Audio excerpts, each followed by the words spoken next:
오늘 함께 보실 하나님의 말씀은 신약성경 고린도전서 15장 17절로 20절 말씀입니다. 제가 가진 성경으로는 신약성경 283페이지입니다.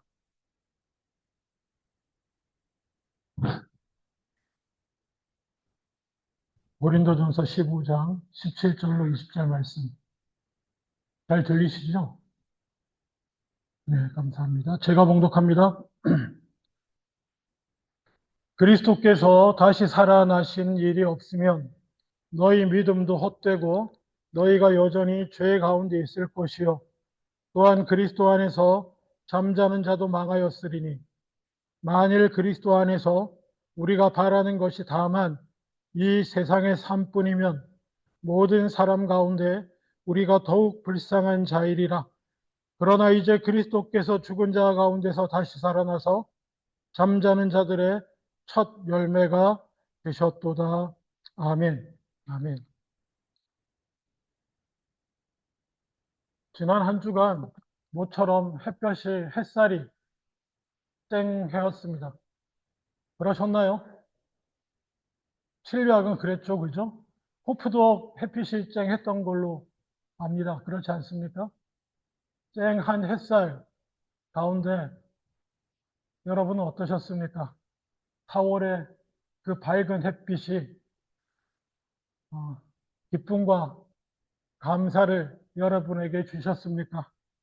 아니면 엘리엇이라고 하는 어떤 유명한 시인의 식구처럼 4월은 잔인한 달이셨습니까?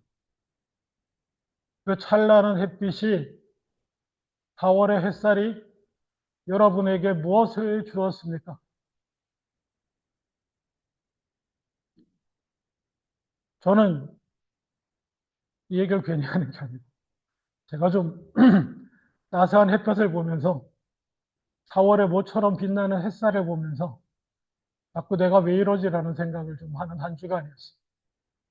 그 햇살이 그저 밝고 빛나고 너무 좋구나, 따뜻하고 감사하고 이제 생명이 피어나는 봄이구나 이런 게 아니고 그 따뜻한 햇살 아래 내 안에서 스물스물 더 이상 어찌할 수 없어서 주님 안에서 내려놓았던 것. 내 잘못인데 돌이킬 수 없어서 그저 주님 안에서 회개하고 용서해 주신 가운데 잊고자 했던 것들. 그리고 그저 주님 안에서 힘들고 어렵더라도 내가 받아들이고 믿음으로 견뎌내며 나아가리라고 다짐했던 이런 것들이 그 따스한 햇볕 아래 힘을 얻고 오히려 더 회복이 되고 감사와 감격으로 힘을 얻는 것으로 다가오는 게 아니라 그 따스한 햇볕 아래에서 오히려 그런 것들이 너무 밝히 드러나고 자꾸 올라오는 것이 저를 힘들게 한 지난 찬란한 4월의 햇빛 한 주간이었습니다. 여러분은 어떠신지 모르겠습니다.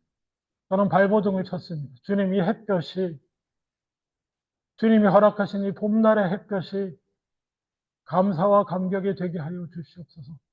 왜 세계적으로 내 아는 말할 것도 없지만 내 바깥 세상에 온갖 어두움과 아픔만이 이 햇빛 아래서 자꾸 떠올라서 저를 괴롭게 하는지 모르겠습니다. 라는 기도를 했었던 기억이 납니다. 그리고 마찬가지로 놀랍게도 이 찬란한 4월에 빛나는 이 달은 우리의 믿음 가운데서도 우리의 굳이 말을 붙이자면 교회의 절기 중에서도 가장 빛나고 아름다운 절기인 부활절과 함께 있습니다. 부활절은 하나님의 영광이 드러난 예수 그리스도의 영광이 드러난 온 천하에 이 어두운 세상 가운데 그 온갖 죄악과 죽음과 그 어둠의 그 모든 것을 뚫고서 영원한 구원을 알리는 그 빛나는 그 부활의 영광의 부활절의 빛이 빛나는 그 절기가 4월하고 마침 겹치는 오늘 부활절인데요.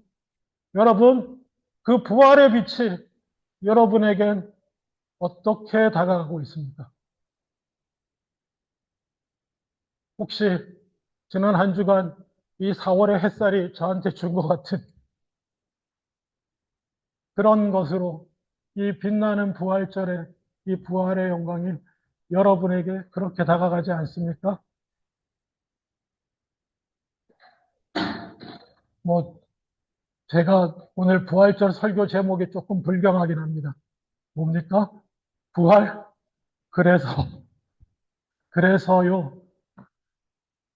영어로는 바꿔놨는데, 오늘 출근했나 보네.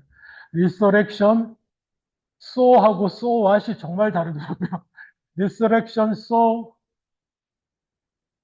그냥 부활 그래서인데, Resurrection, so what? 이러면, 부활 그래서 뭐 어쩌라고. 이런 느낌인데, 정말 진지하게 여쭤봅니다. 주님, 여러분, 부활절인데, 혹시 여러분 마음속에 그래서 뭐, 내 걱정거리는 여전한 나의 걱정거리이며, 내 연약함, 내 육신의 연약함과 고통은 여전히 내 육신의 연약함과 고통인데, 부활절, 그래서 뭐, 어쩌라고. 혹시 그러신 분, 저 같은 지난 한 주간을 겪은 분 계시지 않기를 주님의 이름으로 축원합니다. 부활절이 지금 이 순간에 심지어 그러신 분이라고 할지라도 그 부활이 참된 소망이요 생명이 되시기를 원합니다. 나는 다시 한번 4월의 햇살이 아니라 예수 그리스도의 십자가의 부활의 빛 가운데 제가 금요일 저녁에나마 살아나가지고 제가 설교할 용기를 얻고 이렇게 말씀을 들고 여러분 앞에 부활절 그의 말씀을 전하기를 원합니다. 오늘 본문에 들어가 보기 원합니다. 그리스도께서 다시 살아나신 일이 없으면 너희의 믿음도 헛되고 그리스도께서 다시 살아나신 일이 없으면 우리가 믿는 믿음은 정말 쓰잘데기 없는 것입니다. 여러분, 기독교라고 하는 세상 사람들이 종교로 분류할 때 부르는 이 기독교는요, 예수 그리스도의 죽으심이 아니고요, 예수 그리스도의 부활하심에 기초를 두고 있는 것입니다. 의를 위하여 죽은 사람 많습니다. 예수님 이후에도 예수님의 그 십자가의 죽으심을 본받아서 자기 십자가를 지고 그 죽음의 길로, 희생의 길로 자기를 부인하고 하나님의 영광을 위하여 죽어간 많은 사람들이 있습니다. 심지어 예수님 이전에 구약의 선지자들도 그렇게 했었고요. 그리고 세상 곳곳에 인류를 위해서 자기가 깨달은 온 인류를 위해서는 이것이 진리다라고 자기가 깨달은 것을 위해서 목숨을 바친 많은 사람들이 있습니다.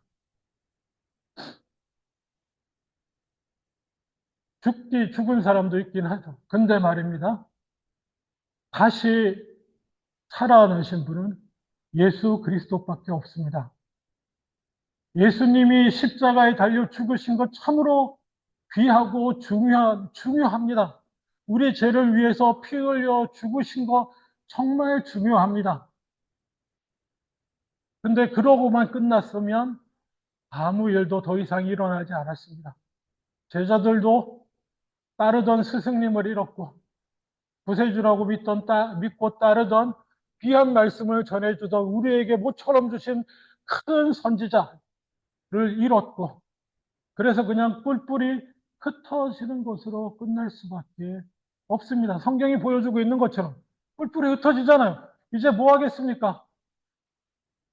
하룻밤 꿈이었다. 그분을 따르며 하나님 나라를 꿈꿨던 거 하룻밤 꿈이 없다. 이제 뭐 하지? 고기 잡으러 가자. 뭐 어떻게 먹고 살아야지. 다시 먹고 살 길로 가야지. 그걸로 끝입니다. 근데 그렇지 아니하고 놀라운 구원의 역사가 다시 시작되게 된 것은 부활하신 주님이 부활하셨기 때문이에요. 그리고 제자들이 그 부활하신 주님을 그냥 만났기 때문입니다. 이것은 설명되지 않는 것이에요. 이것은 인간의 논리로 그 당시 심지어 2000년 전 자연과학이 그렇게 발달하지 못했던 그 고대라고 할지라도 그 당시 논리로도 이해할 수 없는 것이에요. 왜냐? 죽은 자가 부활한 것은 경험할 수 없는 것입니다. 그 지금까지 살아왔던 그 어떤 인간도 경험하지 못했던 그냥 그 사실이 눈앞에 벌어진 것을 목격하고 경험할 수밖에 그 유일무이한 그 사건을 목격하고 경험할 수밖에 없었기 때문에 흩어졌던 제자들도 이 길이 사는 길이구나. 이 길이 정말 옳은 길이었구나. 자기를 부인하고 자기 십자가를 지고 나를 쫓으라. 살려고 하면 죽을 것이요 죽으려고 하면 살 것이라고 하신 예수님의 말씀이 이런 말씀이었구나. 깨달아지면서 이제부터는 목숨을 걸고 예수를 따르기로 제자들이 다시 모인 거예요. 그래서 구원의 역사가 일어난 것입니다. 작년에 그래서 제가 전했던 말씀 기억하십니까? 말씀 중에 예수 그리스도의 부활은 역사적인 사실입니다. 좀 이상하게 들릴지 모르지만 과학적인 사실은 되게 기대하지도 않고 될 수도 없습니다. 왜냐? 과학의 대상이 아니에요. 과학의 증명 대상이라고 하는 것은 반복적으로 경험되는 것만이 과학의 증명의 대상입니다. 역사적 사실은 과학적 증명의 대상이 아니에요. 그래서 많은 사람들이 기독교를 공격할 때 뭐 다 우리 탓이긴 합니다. 예수 믿는 사람들이 마음에 안 들어가지고 예수의 그 복음의 진리마저 공격하고 무너뜨리려고 하는 것 볼 때마다 제가 안타까워하는데 공격의 목표가 뭐냐? 아는 사람은 예수 그리스도의 부활을 공격합니다. 그럴 리가 없다로 공격합니다. 과학적으로 증명될 수 없다. 맞아요. 부활이 어떻게 과학적으로 증명될 수 있겠습니까? 지금 뭐 경험할 수 있는 사실이 있어야지 같은 실험 조건을 맞춰가지고 증명을 하지. 그런 건 안 되는 거예요. 다만 역사적으로만 증명될 수 있을 뿐입니다. 마치 이순신 장군이 살아계시고 그분 때문에 임진왜란에서 우리가 승리했다는 사실을 역사적으로 누구도 부인할 수 없는 거죠. 마치 세종대왕이 살아계셨어가지고 그분이 한글을 창제했고 그 덕분에 지금 우리가 이렇게 전 세계에서 가장 편하고 합리적이고 아름다운 글자로 편하게 자기를 표현하고 살고 있다는 이 사실을 과학적으로 어떻게 증명할래요? 그냥 이것은 역사적 조건에 따라 증명되는 것입니다. 그래서 예수 그리스도의 그 부활이라고 하는 역사적인 사실 아래에서 우리가 믿고 살아가는 것입니다. 바울도 그 사실을 알고 있습니다. 너무나 분명하게 깨달아 알고 있습니다. 바울이 어떤 사람입니까? 바울은 예수님과 상관없는 사람이고 예수님에 대해서 적대적인 사람이었습니다. 그는 하나님을 믿지만 유대교인으로서 철저한 유대교인이었습니다. 그랬던 그가 유대교에서 나름 자기가 가지고 있던 유대교인으로서 최고 위치까지 지식을 쌓았고요. 공부를 했고요. 인정도 받았고요. 그 유대교 조직에서 중요한 위치도 차지하고 있었고 로마 시민권자에다가 모든 게 보장되어 있었는데 다 내려놨어요. 그거를. 왜요? 부활하신 주님을 만나서요. 그냥 한 분 우리에게 하나님이 보내주신 놀라운 선지자 또 다른 엘리야. 그래서 죽어있던 우리에게 다시 한번 생명의 말씀을 선포해 주신, 그리고 십자가에 달려 죽으신 그 놀라운 또 한 명의 선지자가 아닌 부활하신 주님을 만났기 때문에 이건 다른 거예요. 자기가 철저하게 믿고 따르던 유대교를 넘어서는 거예요. 그걸 발견해서 바울은 자기가 가진 것을 모두 배설물처럼 내려놓고 예수님만 주로 모시고, 놀랍게도 같이 예수 믿는 사람도 자기를 인정 안 해줘요. 심지어 내가 부활하시는 주님을 만났고 그 주님으로부터 사명을 받았고 그래서 저도 사도입니다. 아무도 안 믿어. 같이 예수 믿는 사람도 아니 지가 무슨 사도야. 예수님 살아계실 때는 주변에 얼쩡거리지도 않던 자가 부활하신 주님을 만났대. 우리가 부활하신 주님을 만나고 얘기할 때 옆에도 없던 인간이 자기도 부활하신 주님을 만났고 그래서 자기도 사도래. 그 사람이 바울이에요. 이 짓을 왜 합니까? 같이 예수 믿는 자도 안 믿어주는데 왜 인생을 걸고 이 일을 왜 하냐고요, 바울이. 이유는 딱 한 가지밖에 없어요. 부활하신 주님을 만났거든요. 세상 사람 표현으로 총 맞았습니까? 부활하신 주님을 만나서 내 인생을 걸 일이 이거구나. 그래서 솔직하게 이렇게 쓰는 거예요. 부활하신 주님이 아니면 내가 인생을 걸고 이 일을 할 이유가 없는 거예요. 그래서 그리스도께서 죽으신 일이 아니고 다시 살아나신 일이 없으면 이 모든 것이 헛된 것입니다. 우리가 믿음으로 구원의 길 가려고 십자가를 지고 나아가는 이 모든 것이 헛되고 여전히 우리가 죄 가운데 있을 것입니다. 부활하심이 없으면 십자가의 죽으심이 우리의 속죄가 되지 못한다고까지 바울은 말하고 있습니다. 부활하심이 없다면 우리가 여전히 죄 가운데 있을 것이라는 겁니다. 예수님이 십자가에 죽으신 것만 믿으면 되는 거 아닌가요? 우리 죄를 위해 죽으신 거 아닙니다. 예수님께서 부활하셨기 때문에 그의 죽으심이 속죄의 죽음이 될 수 있습니다. 왜 그렇습니까? 다 아시죠? 그가 죄 없으신 하나님의 아들이심이 십자가의 부활하심으로 드러났기 때문에 그의 죄 없으신 죽음이기 때문에 그것이 바로 속죄의 능력이 되는 것입니다.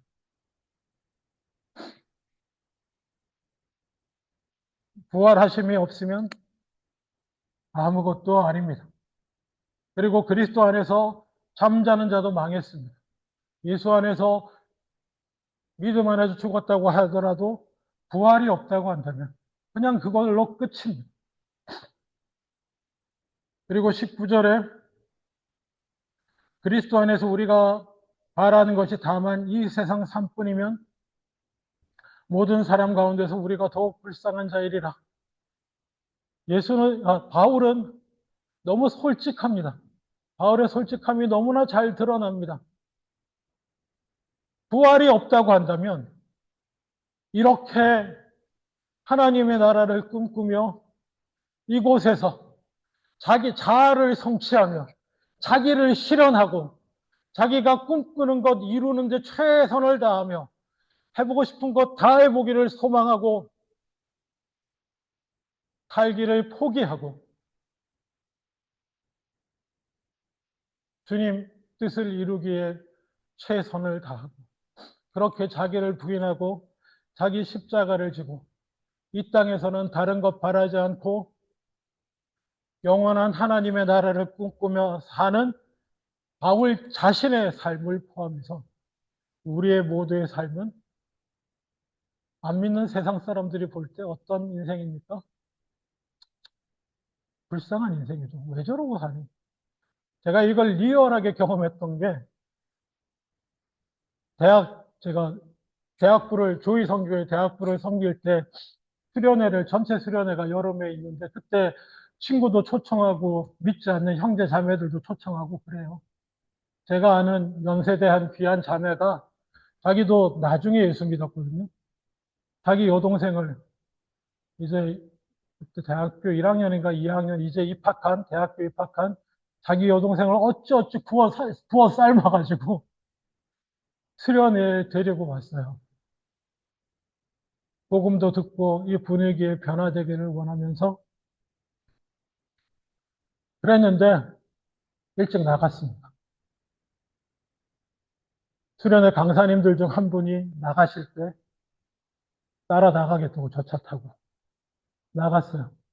그리고 나중에 그 언니가, 데리고 왔던 믿는 언니가 저한테 정말 거의 울 것처럼 한 얘기가 있어요. 걔가 이렇게 말했답니다. 아니, 저 젊은 나이에 다들 뭐 하는 짓이. 그 대학 와가지고 또 20대 초반에 그 젊은 나이에 또 뭐 하는 짓이냐고. 언니 보고도 언니한테 그렇게 말하고 내려갔답니다. 그런 겁니다, 원래. 암된 사람이 보기에는 또 뭐 하는 짓이야, 저게? 혹시 우리 가운데는 이렇게 주일마다 나와서 예배 드리고 어찌하든지 내 뜻보다 내 욕심보다는 이웃을 먼저 사랑하고 예수님의 뜻을 먼저 생각하고 그래서 이렇게 살아가는 이 인생이 뭐 하는 짓인가? 이러시는 분 없으시기를 주님의 이름으로 축원합니다. 바울도 너무 솔직하게 알고 있었어요. 안 믿는 사람한테 부활하신 주님을 만나지 못한 사람한테 자기처럼 나중에라도 부활한 주님을 만나지 못한 사람한테 예수 믿으며 살아가고 있는 이런 자기의 모습이 어떻게 비칠지 너무나 잘 알고 있었어요.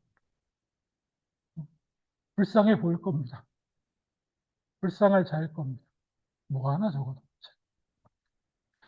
그럼에도 불구하고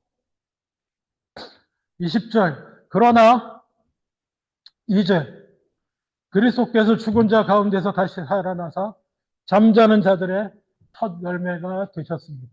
아멘.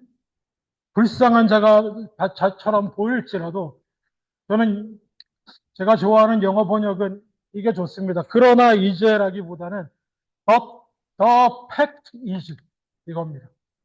이 번역이 너무나 좋습니다. 그리스도 안에서 우리가 바라는 것이 다만 이 세상에 살 뿐이면 모든 사람 가운데 우리가 더욱 불쌍한 자입니다. 그러나 사실은 그리스도께서 죽은 자 가운데서 다시 살아나서 모든 그의 뒤를 따라 살다가 죽을 자들의 부활의 첫 열매가 되셨습니다. 아멘.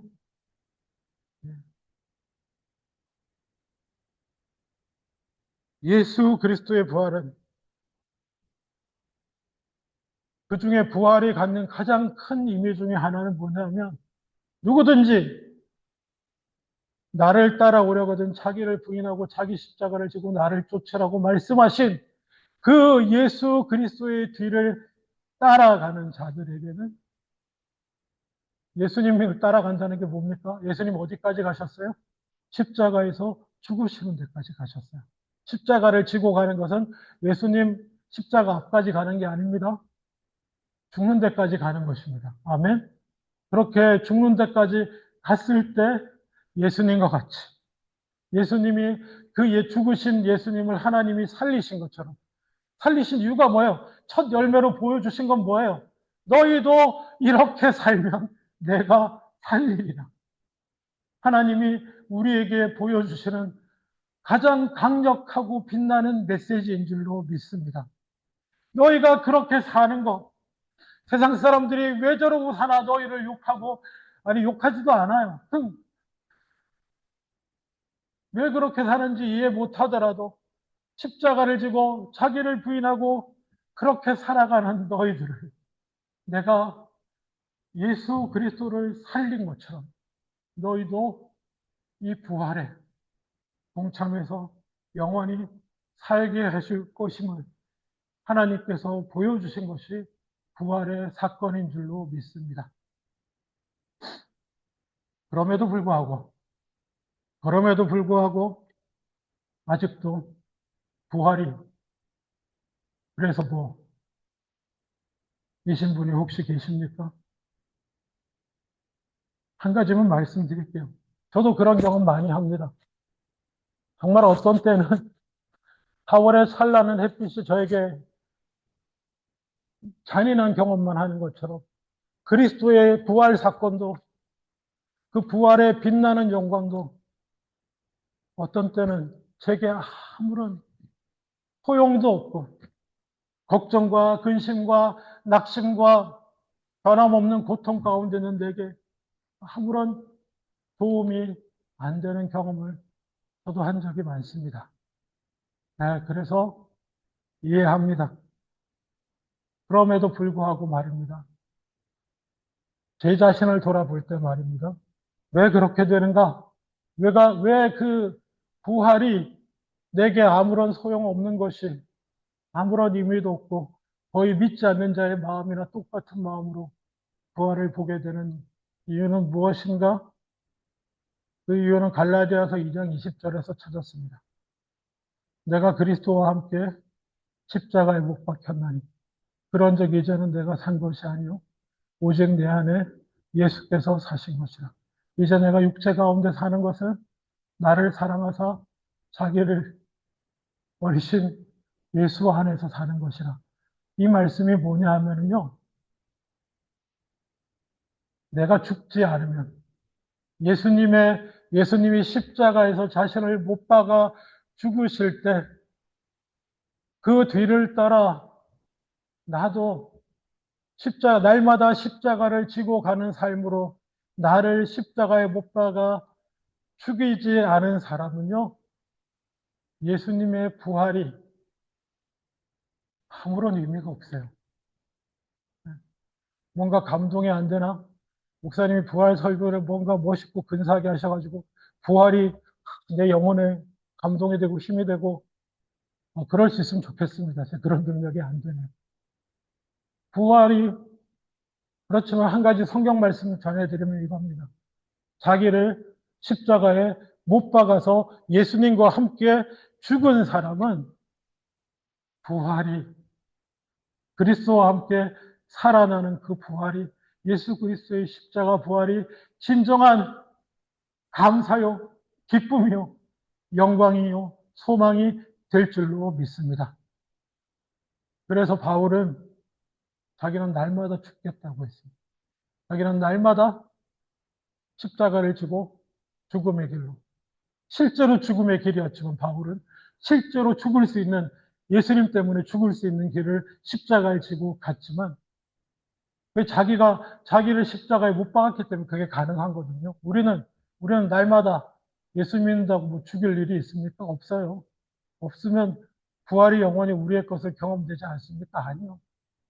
자기를 부인하는 것. 자기를 십자가에 날마다 못 박는 사람은 날마다 그 빛나는 부활하신 주님의 소망이 되고, 그리고 그 삶 가운데 날마다 내가 이렇게 죽으니까 가는구나. 내가 이렇게 나를 죽이니까 영적으로 내가 살아나는구나.